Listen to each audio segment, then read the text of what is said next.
Hello, you lot. Welcome to the group chat by Footy Accumulators, sponsored by Betfair with me, Will Perry, and the wonderful, the greatest man ever to walk the planet, Mr. Alan McInally. Good to see you, Al. Look, Hi, mate. Manchester United fans probably don't like the look of us because, you know, we like to talk about Manchester United, but they keep giving us reasons to. And last night is another reason to. That game against Istanbul Başakşehir in Turkey was ridiculous, Al. And I'll let you do the talking from a football point of view in the Demba Ba goal. But let me just throw this one at you. Manchester United, where are they, right, as a club? And look, this is not me talking as a City fan, because they turn a corner and suddenly we're saying, look, you know, Ollie at the wheel, and, you know, here we go. They're going to have a good run till Christmas. And this is the team that sort of showed that, you know, that form to get in the Champions League at the end of last season. And I'm talking about a run of beating Newcastle, beating PSG. You know, the draw against Chelsea. All right, it wasn't the greatest game, but it's a point against Chelsea, informed Chelsea. And then smashing Leipzig. And then the two games against Arsenal and Istanbul Başakşehir. It doesn't make any sense to me as a club. Where are they as a football club? Well, they're still at the top of the tree because of Manchester United. In terms of the playing staff and the manager, I don't think there's any real cohesion there that I'm seeing specifically that will give them 5, 6, 7, 8, 9, 10 games in a row that they go and win the games. You're quite right to, I mean, it's not that we're having a go at them, Will. It's really not that. We're just stating the obvious because it's right in front of everybody. It's right in front of every Manchester United's face. And they can't believe, A, they can get turned over 1-0 by Arsenal and play very poorly, and then go to Başakşehir and play the way they did and concede a goal the way they did. It's just dumbfound. It's just so basic that you think, are these players trying to get him sacked? Do they just not care that much that they're like, okay, we beat Leipzig, we beat PSG, I'll do enough, I'll do enough and we'll probably win. And they don't win and they can't believe they're getting criticised. This is Manchester United. Is this Ole's fault then, or do you feel sorry for him? Because I watched him interviewed after that game and he just said, look, it's unforgivable, the defending. Right, you know, where you've got suddenly your back four higher than the opposition 18-yard line, and Matic's the only man back to catch a 35-year-old Demba Ba. He probably runs the 100 in about 25 seconds. But by the way, Will, I would bet you every day of the week to beat Demba Ba over 20 yards, never mind 100. Yeah, well, I still fancy you with your knees, Al. I think you. Well, exactly. but that's ridiculous. Even the way we're speaking about it. But maybe they thought, I'll catch him anyway. And then you get Matic catch him, who's not the quickest anyway, and the whole thing seems ridiculous. I'm going to answer your question really succinctly here as much as I can. Yeah. When you're talking about Ole Gunnar Solskjaer, you said, so he's come out and said, unforgivable. Let's see what decisions he makes. If something's that unforgivable, so far I've seen with managers, especially Arteta, Ozil, out. Big decision. Big decision. Making mega money, people saying he's a great player. Arteta's like, out. End of. That's a big decision. Klopp makes them every day. He's got a big decision to make with who he plays at defence. The Jota decision with Firmino, big decision. Do you think I've got a problem with Klopp making a decision? Not a problem. Ollie hasn't made one big decision. Who his team's going to be, and we speak about this, and our top guy that runs us every time we speak about this, a big Man United fan, he's always saying, well, he doesn't play the same team. I don't think there's any continuity in Manchester United. And if they win, it's great. If they don't, they're like, well, you know, things are not quite right. Well, why are they not quite right? It has to come from Ollie. It has to. And that's why I think he's taking a bit of stick, Ollie, because there's some big decisions you need to make. Are you going to play Pogba somewhere, or are you going to do what Arteta did? Sit in the stand. You're causing me a riot here. It's not happening. They get Van de Beek in. Whose signing was it? He's almost trying to horseshoe him into the team. There's some big decisions he has to make. Defensively, pick 4 players. Stay with them. And don't let anybody upset you. And then make a decision on what happens in the game, whether you keep them. And it'll be interesting to see his decision if he stands by his comment that was unforgivable, because someone has to take the rap. And if it's not going to be Ollie, he has to point the finger at a football player. Mourinho does it, and he gets stick for it. But the players know where they are with Mourinho. And I don't know if the players at Man United are really giving Ole Gunnar Solskjaer that much respect at the moment. Okay, hey, Mac, I'm going to give you the job. I'm going to give you the Manchester United job. I'm going to put you in the dressing room at Goodison Park on Saturday. What a game that could be. Everton, Manchester United, right? Wow. You're Ole Gunnar Solskjaer. Okay, you make these big decisions. You tell me what they are ahead of that game. So you've got everyone fit. You pick that team for me now and tell me how you're going to play. I'm going to play 4, and I'm going to play 1 in front of the back 4, which will be Matic, incidentally, not McTominay. Yeah. It'll be Matic. You stick with Maguire. You play Maguire centre back. Oh, all day long. You know my thoughts on Maguire. I'm fed up with these cotton wool people on TV giving it, mental health. He's got to be out. He's going through a hard time. Harry Maguire, incidentally, answered all you critics by scoring a goal against Newcastle, winning the game, and continuing to try to be a leader. I mean, he's been on speaking about it. And I mean, he's not the most forceful Harry Maguire. And I think he's almost trying to keep his counsel a little bit by not going over the top, by saying we are all together. We do have leaders in the team. But I don't really see that so much. But he has to be that leader, for sure. Henderson or De Gea? De Gea. Okay. I play De Gea in goal. This is a big game. And by the way, I pull him in and I say, listen, you are the best goalkeeper at Manchester United. Prove it, because there's a young lad in there that's on an elastic band. And when I let him go, he's going to go stratospheric because the boy's brilliant as well.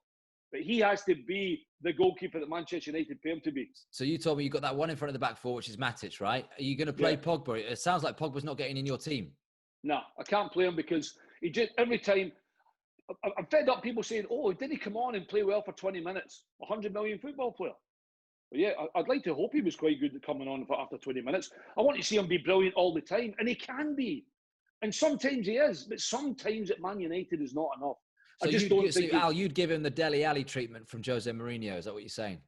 Yeah, I would. And Dele Alli is another one that I think he's only got himself to blame, because there's no way you can tell me Dele Alli was doing right now what he did 2 years ago.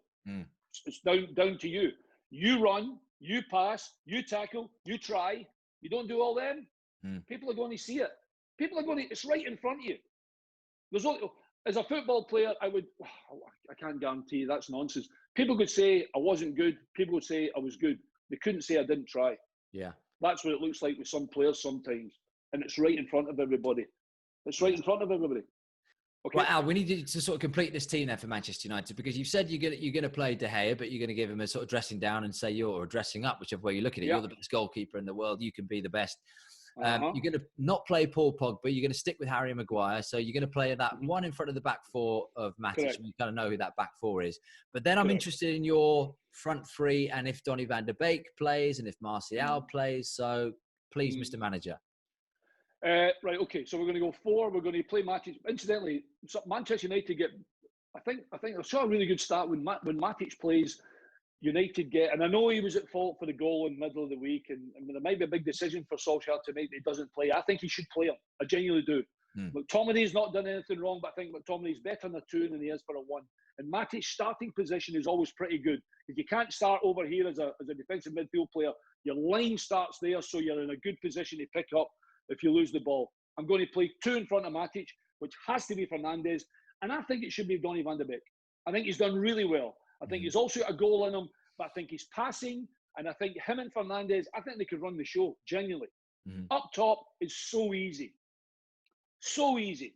I'm fed up with Man United friends, and I've got hundreds of them. Obviously, I live up in the northwest here. They just will not have Martial. I don't care, even if he plays well, they're like, he was rubbish today and all that jazz. And I've started thinking, I thought Martial was all right, and his goal scoring was okay, and I'm like, no, and I'm kind of coming round now, and there's a lot of kind of anti-feeling about Martial, so I'm not going to play him. I'm playing Cavani, huge player for Manchester United. Marcus Rashford, you've heard me talk about him all the time. He's been carrying Man United for a year and a half for such a young man, and the boy Mason Greenwood is just superb. He's got goals in him all over the place, and if you tell him to do his job down the right-hand side, he'll do it for you, and he'll still get in the box. So I'm going to go 4, Matic, Van der Beek, Fernandes, Cavani, Rashford, Greenwood, and that's your chance, Manchester United, to beat Everton. Well, I mean, that is a Goodison Park. And I'll tell you what, I'll be honest with you, as a Manchester City fan, I'm loving every single second of this journey that Manchester United have been on for the last 10, 15 years. I can't even remember who's counting. Well, let's just go back to the Man United thing about it. Would you be surprised if they went to Everton and won? No. I mean, it wouldn't surprise me if they won the next 6 games and then lost the next 6 after that. That's why I don't understand. And this isn't me being, cynical against United. I just don't understand the inconsistency. Well, maybe the inconsistency is genuinely coming from the juggling of the pack so much. I would love to know a stat. and you probably got it. When was the last time he picked exactly the same players? Which is a difficult thing for a manager, naturally, when you get injuries and, people are up and down out of form. But a lot of times... If he doesn't know his best team, Al, is what you're saying. Doesn't know his best team. Yeah, genuinely. Yeah. And maybe he does love Pogba, and he wants him in the team. So get him in the team and leave him in the team.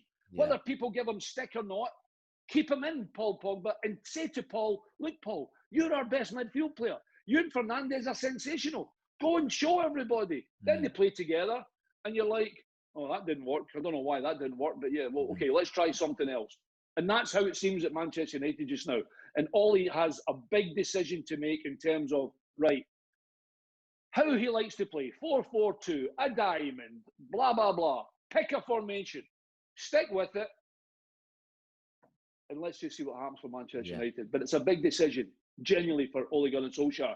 And he must be fed up with you, me, everybody else talking about him, he might be sacked by January. Well, make a decision and make sure you're running the ship here. Yeah. Then maybe people might go, well, hang on, that's a big decision he's made. He's got this team by the scruff of the neck. I'm sorry to go on, Will, and I know we're going to talk about other things, but this Manchester United team at the moment in time is nowhere near the position they expect to be. Right, well, let's talk about other things and talk about the greatest football team to ever grace this planet in Manchester City.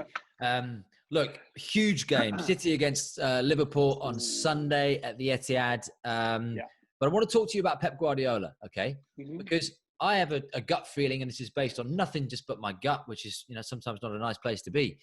Pep Guardiola, I don't think he's going to be there next year, right? He's in his last contracted year at City.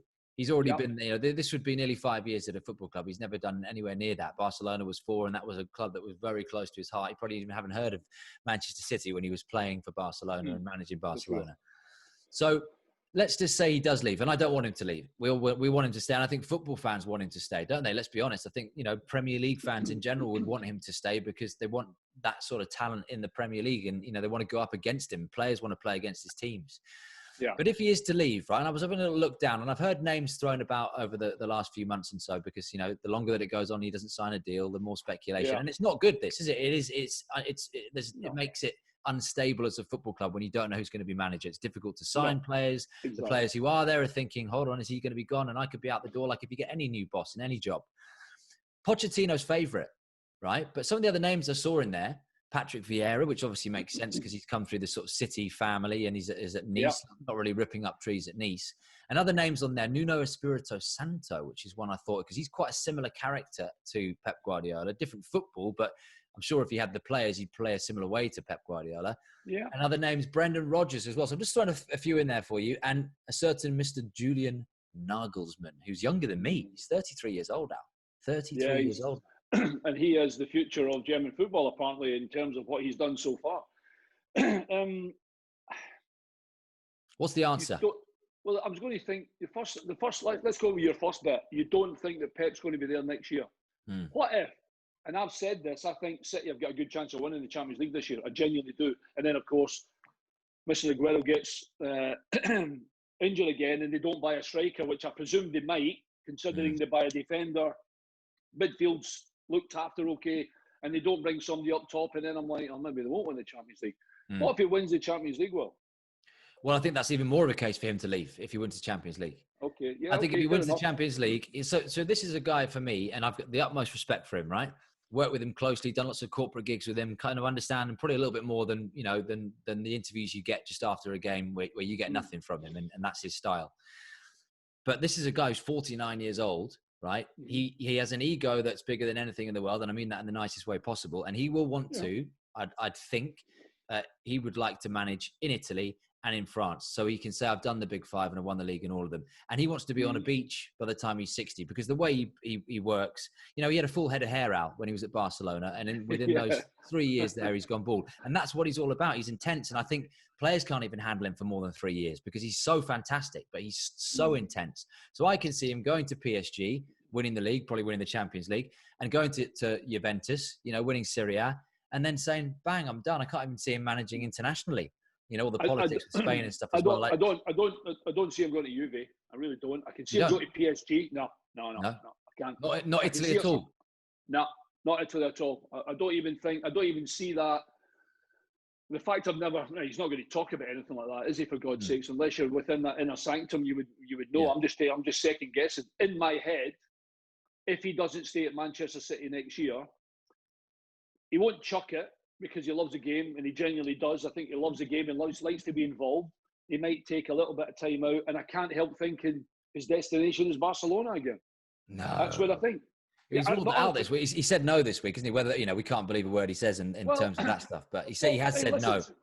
Yeah, I know, but all right then. Let's just say I'm wrong, and I don't know whether I'm just talking from a football. Wouldn't it be brilliant if he went back to Barcelona? Yeah. And they've got some wonderful young players. Gets the last of real Lionel Messi. Gets the last of Lionel Messi. And does it all over again and wins the Champions League. I'm like, even I'd be like clapping him down the street for God's sakes. Maybe he said he's too old.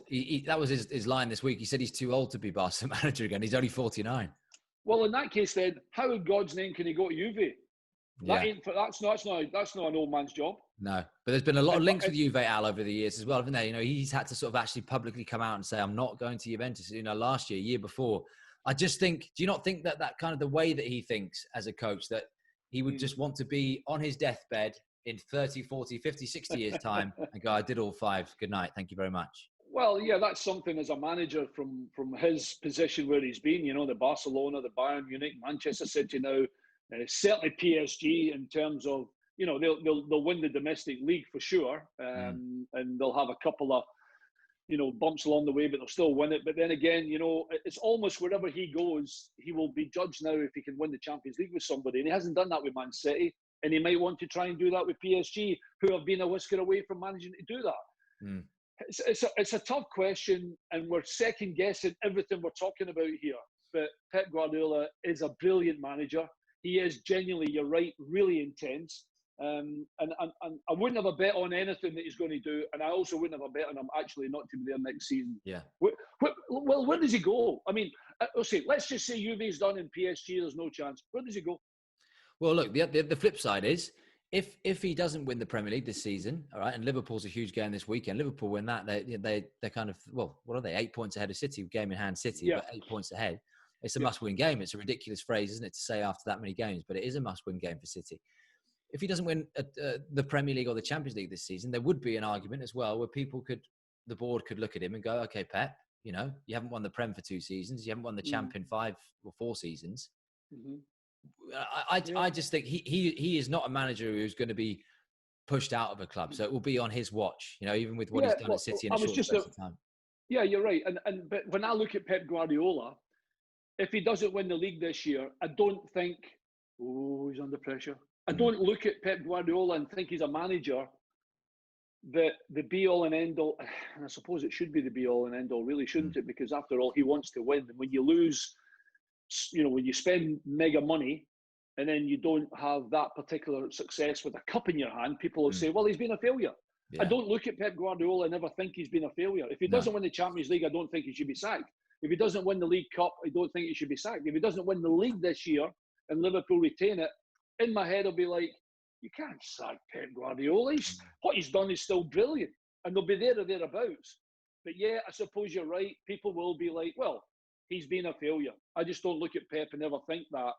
But if you break it down and just have the bare bones in front of you, he spent X amount of money, therefore we should have this X amount of success. There'll be people that'll be down that. I'm just not like that. And who's the man to follow in his shoes? Because that's the hardest role, isn't it? It's not quite it's following Fergie and following Wenger, but it's massive boots to fill. And you'd think that, I thought all along it would have been Arteta. There's still talk that City might go after Arteta if Pep does leave. But, would you have a Nagelsmann? Would you have a Poch? Poch is waiting in the wings for a big club. Is it City? I think it is, actually. I think the Man United thing would have been done and dusted already. I think Poch wants Manchester City. Personal. That's my opinion, because I think that he would already be the manager of Manchester United if, and he must have thought about it, Poch, and I'm sure it might still be in the pipeline. But in my opinion, I think if he thinks that Pep's last season is this year, and you're going to be right, Will, and he's going to go either to Juve or PSG. Personally, I think it's going to be PSG or Barcelona. then I think Poch wants the City job and not so much the Manchester United job, in my opinion. Because I think if they wanted the Man United job with how that club is going at the moment, I think he would already be sitting in the job. Yeah. Two more quick things on City, because I want to squeeze in the chat on Chelsea and some other bits and pieces as well. Yeah. But I've solved the Sergio Aguero problem.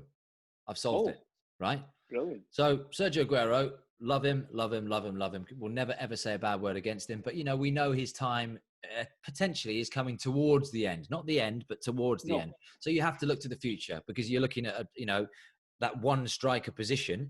And if it's not going to be Gabriel Jesus who gets the full-time gig, you need someone as good as Aguero, who has the potential to be as good as Aguero. Mm-hmm. Erling Haaland, okay? Erling Haaland is about to sign a new contract, apparently, at Borussia Dortmund with a release clause of 68 million quid. Well, there you go. Erling Haaland signs the new deal. He has one, maybe even two more seasons doing what he's doing at Borussia Dortmund. There'll be a queue of people, won't there? There'll be Real Madrid queuing up and so on. But 68 million quid for Haaland in 2 years' time is an absolute snitch. Erling Haaland is, at this moment in time, the single most. I mean, I'm going to leave Lewandowski out of this because I still think you get 2 years out of Lewandowski and he'll score you goals. This boy is unbelievable. I mean, his goal the other night there, he scored a brace. One of the goals the other night there, it's instinctive stuff from him, and he does it so effortlessly as well. There will be, you may as well add them in all now, Real Madrid, Barcelona, Bayern Munich, Manchester United, Manchester City, Liverpool. I know he doesn't play like that, but there's no way they can't not be interested. See when you say there's a buyout clause of 68 million and he's signing a new contract, in my head right away I'm like, he's being tapped up, he knows where he's going. Yeah. Somebody's paying that. But then this is what those smaller, and you'll know more than me, but this is what those smaller, I'm talking smaller than Munich clubs do in Germany. We've seen it with Salzburg in Austria, we've seen it with RB Leipzig in Germany. They put these realistic fees in for release clauses, which gives the player incentive, because it's like they know how good he is. They know he's not going to stick around. It's the same as Jadon Sancho. They know he's not going to stick around for 5 years. So play well. If someone's going to buy you for 68 million quid, give them the incentive to buy you. And we're getting the best out of you. We're still making money on you. It makes sense. Having said that, this buyout of 68 million pound, if you're really buying him, Erling Haaland is 120, 130 million, by the way. Yeah. So, I mean, that's probably the more realistic price that it's going to cost you. But he's still, I mean, absolutely in a heartbeat, Manchester City would definitely be interested in Erling Haaland. They can't not be, for God's sake, if they want to keep it the top three. And he's a top player. It's as simple as that. There'll be other players that they'll be looking at and thinking about. But we're talking about Erling Haaland right now, and he is one of the best, if not the best. What age is he? 19, 20, 21? 20, I think, yeah. Yeah, there you go. So I don't even know if there's a better 20-year-old in Europe now than Erling Haaland, the way he's playing. I don't mean about Ansu Fati and other people throw names at me.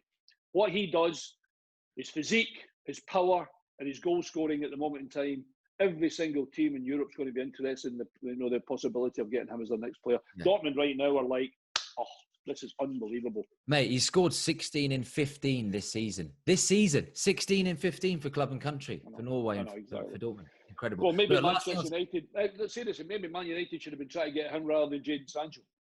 Maybe. Yeah. Look, we shouldn't even rush this one, but we're going to. City, Liverpool. Thoughts on that? And look, if City do lose that, is it already Liverpool's title? Is it as early enough to say that? Well, you've got to say that Liverpool the other night there against Atalanta. I've spoken about Atalanta a lot. I thought they were unlucky. I thought they might just be a real dark horse last year. But they absolutely nailed them. And I mean nailed them. Jota obviously gets the hat-trick. People are brilliant Jota, isn't he? Firmino might not play now, etc. And you're like, well... And at the time, maybe a lot of people went, well, £43 million for Jota. Klopp's done it right again. Yeah. Klopp did it again. And if they do go to City and turn them over, which is every chance, you need to think that Liverpool, with that kind of confidence, all of a sudden everybody will be beat by the time that the bus parks up to play Liverpool. Yeah. I don't think it'll just be as easy as that. I think I'm still, and I don't know why. Maybe something's rubbing off for your City vibe is rubbing off on me. I think City will have a bigger say in the league title this year than what people are giving them granted for. Not granted, but I think what they think, what's the credit for. Sorry, thanks, Will.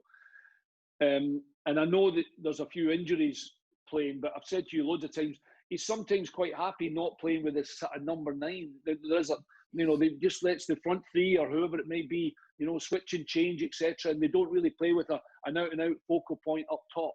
And maybe eventually down the line, that might be the reason why they don't win it. But I just don't think it'll be as easy for Liverpool as everybody thinks. But right now, 2 teams in form, you got to think that Liverpool will be favourites to win a game. Yeah. Do you know what, Al? I've been really impressed with Chelsea. And we've talked a lot about Chelsea on the group chat and the progress that they've made, because it is clear progress for everyone to see. Unbeaten in their last 10 games, right? I mean, that was put to Frank Lampard after the win in Europe this week. And he was like, wow, he didn't even realise that. But that sounds good, doesn't it? Unbeaten in 10 games. But more impressively, and I guess more sort of importantly for Liverpool, for Chelsea, given what's happened defensively recently, is 5 clean sheets on the trot, which is the first time that they've managed that since 2010. And so that's they're heading towards 8 hours without conceding a goal, which sort of justifies what they've done with Thiago Silva, who seems to have found his feet now in the Premier League and obviously always had his feet in Europe, and with the keeper, Edouard Mendy. Add to that, up the other end of the table, Timo Werner, who's got 7 in 7 for Chelsea in Germany. This is looking like a dangerous Chelsea side now. Yeah, I still don't think defensively they're as rock solid as you think. They're certainly getting good results, and you cannot go past that stat. The goalkeeper has certainly been something that I think Frank had to address, because that Kepa boy just simply wasn't happening. His confidence was gone. The back 4, the back 3, the back 5, any way you want to play is playing there. Certainly didn't have confidence, the goalkeeper for sure. And it was bringing huge uncertainty to Chelsea. They're a very, very good team. I heard someone saying the other day that this boy Ziyech will be the difference. See, I don't think he will be. I think the boy Havertz will have a bigger influence. And him and Werner will be as good a brace. I know he doesn't play up top. He's more of an attacking midfield player, Kai Havertz. But he is I would think, one of the most sought-after players in Europe. And Chelsea managed to get him. They've spent a few quid. And Frank will be expected to bring sort of success. There's no question about that. And I think in bringing Silva in, it's just unfortunate he's not 2 years, 3 years, 4 years, a little bit younger. And they might get this season and maybe one more out of him. But certainly in terms of where you think Chelsea will finish in the league, it's certainly not going to be 5th or 6th, I don't think, because at the moment in time, they are fantastic. And you mentioned Timo Werner. Will, he knows where the goal is. He's quick. But he's also an assist maker, He doesn't just get goals. I think he's fantastic. And him and Havertz, I think, are going to be brilliant. And with a bit of luck, Ziyech will chip in and does his thing that he did at Ajax, which is basically be the assists of all assists. He got about 30 assists or something last year at Ajax. Yeah. Well, exactly. And then I found it quite interesting as well that Timo Werner and Jorginho had a chat, which Frank orchestrated at the training ground. And Jorginho was happy to give up the pens to Werner. So, even when Jorginho's on the pitch, and obviously he's a great penalty taker, but missed his last one, Werner is now going to take the penalties. And the idea being that you get your striker amongst the goals, even if it's from the penalty spot, it gives him the confidence. He's the guy who should be scoring the goals, and it kind of makes sense for the team. Yeah, I mean, I'm glad you brought that up, because that's a decision Frank has to make. Whether the players are together and they say, look, Frank's basically said to Jorginho, by the way, he's taking the pens. Yeah. He might have given them the opportunity to say, what do you think? Frank's made the decision. That's what I'm talking about before when we're talking about managers making decisions. Big decisions. He'll also have to make the decisions with Pulisic, with Mount, with Kante, etc., etc., etc. Frank's had to make big decisions. And there's no way you don't get results that Chelsea have had unless the manager's in charge and everybody knows he's in charge. And by the way, if you overstep the line, see the back of the stand, go and sit up there and earn 200 grand. Yeah. The only problem is they're paying somebody 200 grand to sit in the back of the stand. And a lot of football players now are like, I don't care so much anyway. Yeah. But when they get to my age, they'll be like, oh my God, I only played 15 games. That wasn't very good, was it? I'll tell you what, I wouldn't mind sitting in Mesut Ozil's back of the stand seat on 350 grand a week. That's quite a comfortable seat, isn't it? Yeah, it is. But at the same time, if he's a football guy and everybody says, oh, he loves football and he wants to do this and he wants to do that, he's breaking inside. He wants to play football. And that must be what must be killing him most. It's nice to earn that kind of money. Doesn't make you happy, trust me. Well, I'd like to give it a go, Al. I'd like to give it a go. Yeah, I know. And look, we talk about Chelsea undefeated in their last 10. Good chance to go 11. They got Sheffield United at the weekend, so we'll keep an eye on that one.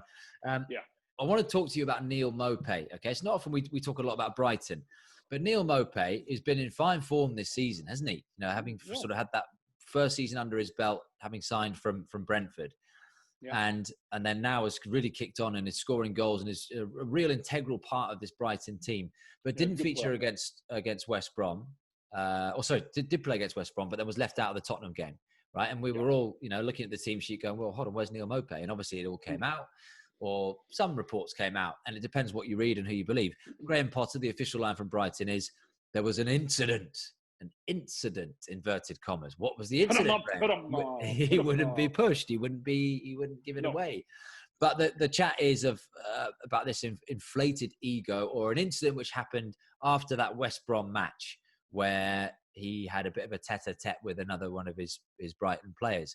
So I'm going to ask you two questions. Firstly, amongst your Soccer Saturday pundits on Sky, over the years, who would be the most likely to be dropped for an inflated ego? It could be past or present, because I know you've had a bit of a reshuffle this summer.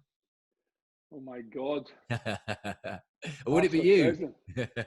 Well, I mean, listen, incidents happen all the time. In the dressing room, in training, my God, in training. I can remember loads of incidents. I can remember one time at Bayern Munich. Let me say, Job Heynckes said to me, say you're sorry. I went, no. Try to break my leg. Is this in German or Scottish? Well, he said, "Du musst Entschuldigung sagen. You must say you're sorry." Wir können ein bisschen durchsprechen. Yeah, genau.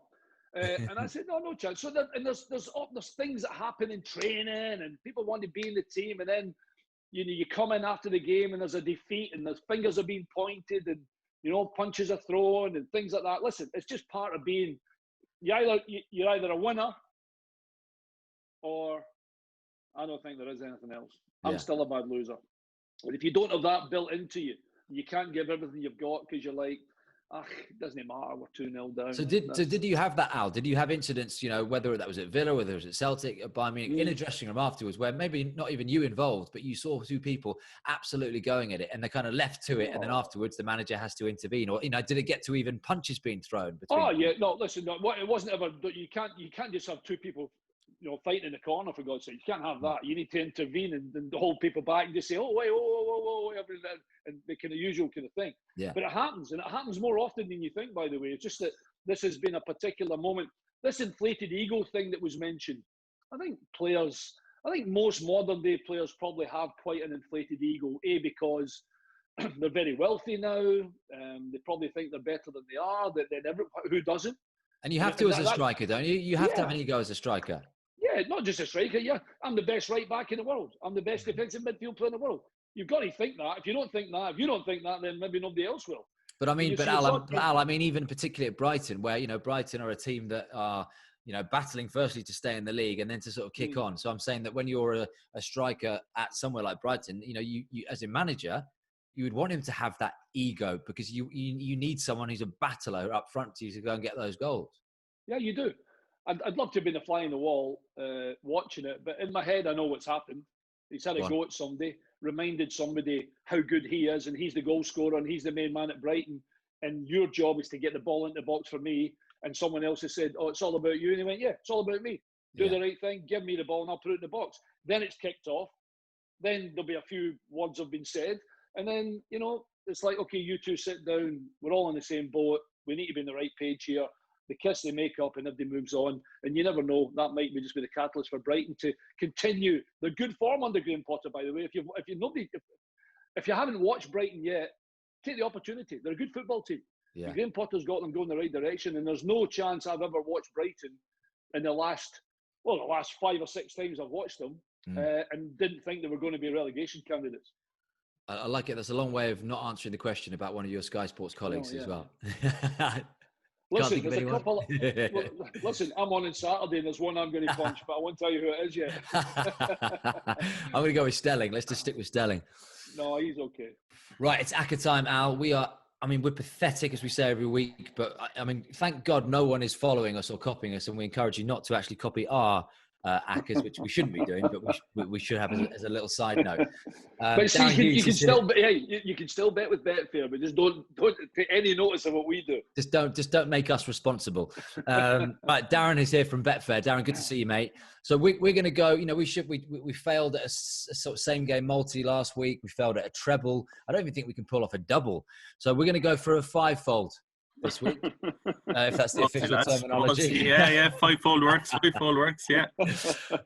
Al, you kick us off, mate. What do you fancy this weekend? We've got FA Cup, we've got Championship, we've got the one Premier League game. We're looking at 3 o'clock on Saturday. Yeah, well, the 3 o'clock Saturday is the Palace Leeds game, which I would swerve big time. But I know that you might be throwing a curveball at me later on. I looked at a lot of the Championship stuff because obviously I've covered quite a lot of that with Sky lately, with all the staggered times with the Premier games. But I actually watched Peterborough not long ago, and they were good. They were really good under Darren Ferguson, and they've got a tough one, to be fair, at Oxford, who haven't anywhere near been as good as they were last season, and they'll guaranteed be a good price because the game is in Oxford. So I'm going to go Peterborough in the FA Cup to beat Oxford. Okay, nice. We'll have that one. Just weigh those up singly while I throw this one at you, Darren. I'm going to throw in fact, there we go. Let's throw the curveball in straight away. I'm going to go for Leeds to bounce back, Bamford to bounce back against his old team, Palace. I'm going to go for a Leeds win at Selhurst Park. So we've got 2 so far. Sure Go on, Al. Throw a third in for us. What else do you fancy in the FA Cup?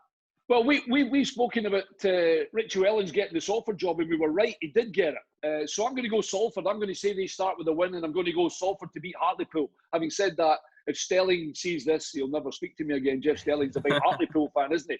So he'll be beside himself watching the game at the weekend. But I'm going to go Salford. I think they'll be too strong for Hartlepool. What do you think so far, Darren? We've got 3 there. Yeah, so far so good. I especially like the Salford City angle. I always find teams with a new manager always seem to get a couple of results on the bounce. That's a pretty good selection. And I do actually fancy Leeds to bounce back this weekend against Palace. They were uncharacteristically bad last weekend, so I wouldn't judge them too harshly on that. Okay, and I'm going to throw in 2 more, Al. Here we go, just to really push us over the edge. I'm going to go for Watford to beat Coventry in the Champ. I like that. Yeah, Watford playing 5-1-4, I think, drawn 1 in the Championship this season. And the other one, look, they're my second team, but I'm going to bet against them. Wycombe Wanderers. They've won the last 2. They've beaten Sheffield Wednesday and Birmingham, and they're up to 7 points, still in the relegation zone. But I'm going to go for them to lose at Nottingham Forest. So we got Forest, Darren. We got Salford. We got Peterborough. We got Watford, and we got Leeds. What's that coming out as? Fairly solid, lads. This looks good to me this week. It's coming in at odds of 22.5 to 1 at the moment. But of course, as always, we will boost that for our good friends, you lads. So fingers crossed we get a bit of luck this weekend. I think he's on to a winner here, lads. Lovely. Are you sure you want to put Leeds in that 5-timer? That's if we take Leeds out, Darren, what is it? It's about 8 or 9, isn't it? If you take Leeds out, it's 8.5 to 1. Yeah. Pathetic. No, we're sticking for the 5-fold. Perfect. Sounds good to me. Yeah, sounds good to me. So, Al, all that talk of Pep Guardiola earlier made me think about a little moment. I think it was because it's coming up his birthday. We're talking about being 49. He's 50 in January. He's still a baby, isn't he? 50 years old. Yeah, absolutely. But for his birthday, I think a couple of years, maybe 3 years ago, I gave him a very nice bottle of wine. Very nice bottle of wine, which was actually left to me, and I've got a few of them which were left to me. It was a bottle of Chateau Latour, 1985. What? And What'd you not give me it for? We weren't best pals back then. Mate, there's plenty of them. I've got plenty of them up in the wine rack here looking at me, staring at me. In my wine cellar. No, I'll tell you what, they probably taste like soup, which is why I didn't hear back from Pep, because he went, I'm going to send you a WhatsApp of me drinking it and da-da-da. Never heard back from him. So I was kind of thinking, because mate, they've been kept in an apartment in Manchester for the last 10, 15 years. So they probably knowing you probably kept them above the microwave when the microwave was heating the wine up. They're above the microwave and the oven, and some of them are even dripping out the top of the cork. So I mean, it's a disgrace what I've done with those. But look, so it got me thinking: who would you like to have a pint, a drink, whatever the drink of choice may be, even if it's a hot chocolate with Roy Hodgson? Who are your big pals and current Premier League managers? I'm going to go for, because Pep didn't thank me for the wine, I'm going to go for a Stein with Klopp, a Stein down the cavern with Klopp in Liverpool, and that'd be a good night, wouldn't it? Oh, that would be fantastic, absolutely. And he would be hugely entertaining for sure. See, I mean, I've spoken about Roy Hodgson before, and when I've spoken to Roy about football any time, I could sit and listen to him for hours. I mean, his experience and all the things that he has to have dealt with, and football players that he's had to have dealt with through the years would be brilliant. I'd have to go with Pep. I don't know Pep as well as you do, and I'd like to ask him about, because obviously I experienced playing in Germany. I'd like to be able to ask him about how it was over there for him, and especially when he started at Barcelona. I haven't heard any of those particular stories about that. I mean, you could say about every manager, and certainly Klopp would be one. I've actually said to Klopp, any chance I can come and have a bit of lunch and a cup of tea, but he's never taken me on, so he's not my most favourite anymore. And if you look down, I mean, you could sit with Ollie and ask Ollie what it was like to play under Sir Alex, but then I've spoken to loads of lads, and I know kind of what it was like. I'm very friendly with Dwight York and stuff. Al, I'm not even talking football here. I'm just talking entertainment for the night. I'm thinking like someone that because I know you know Daishi quite well. Maybe even just pint of stout with Daishi down the local pub in Burnley. Yeah, I'm still going to go with Pep. Of all the managers at the moment, because who would really excite me? Graham Potter, Pep, Brendan Rodgers, Smith, Arteta. What about Bielsa? Seems to be like Bielsa, the god of all gods. You've got it. You've done it. If you could just get him to speak English to you, you could ask him about when he was in, Argentina and all the other places he's been, and he went to Spain and all those kind of things. So I'm going to maybe throw in Bielsa, because in terms of seen it, done it, wore the T-shirt, and being the guru of a lot of managers who look to the way he intensely looked at other teams before they even played, before even internet was coming. I think he might be quite entertaining. Mate, so I'll go. You've got it. No, you've got it. You've absolutely nailed it. I didn't even think of him. So I'll tell you what we'll do. We'll get a magnum of Malbec, right? You can come. We'll both go. But the only awkward thing is we're going to have the translator there. So do you know what? We'll biff off the translator. We'll just get Bielsa so drunk with this magnum of Malbec, and we'll have a night with a couple of nice steaks as well. But do you know where you're going to get the best out of him? Go on. If it's a nice balmy evening about 5:30, 6 o'clock, and we don't go to a restaurant, but we get his little stool and we sit it on the side of the pitch, and we all sit in the stool and go, tell us about football. That would be a listen. I thought you were about to dress us up in anoraks and we were going to go spying on some team and watch them training. He won't be any more happy than when he's sitting in that stool, and I think the whole thing would just come out of him. It would be fantastic entertainment. Oh, mate, what a night that is. There we go. That's our ambition for 2021. Al, good to see you, mate. It's a good one, that. Andrew, I'll see you next week. Thanks for everyone watching for the group chat by Footy Accumulators, sponsored by Betfair. We'll see you again very soon. Bye-bye.